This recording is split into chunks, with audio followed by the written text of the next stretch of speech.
بما اننا داخلين على الشتاء، فلازم تعملوا سيف للوصفة دي، لان من سهولتها ومن جمالها هتعملوها كل يوم وهتدفيكم. النهاردة عملت المكرونة المحمرة باللحمة المفرومة، خطيرة.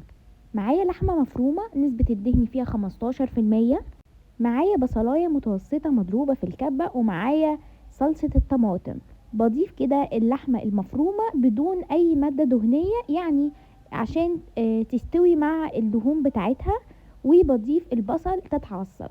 لبهاراتي ملح وفلفل و7 بهارات او ال11 بهار. ومعايا كمان كوسة الطيب، ومعايا رشة كده بسيطة من القرفة، بيدي طعم حلو قوي. لحد ما اللحمة بتاعتي تكون جاهزة، معايا الحلة بتاعتي حطيت كده مكعب من الزبدة، لو حبينا ان هي تبقى تقيلة شوية بحط كده معلقة كبيرة من السمنة البلدي.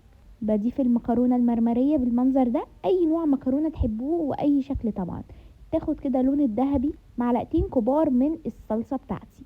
بضيف المية المغلية، كوباية ونص من المية المغلية. بعد كده بضيف من معلقتين ل3 معالق كبار من اللحمة اللي عصجناها مع بعض. بوطي بقى النار عليها كده تدريجيا لحد ما تبقبق بالمنظر ده. ريحتها عايزه اقول لكم كانت جميله جدا. وطبعا كل شويه اقلبها عشان ما تبقاش معجنه معايا، وتبقى كده مفرفره وجميله. بس كده.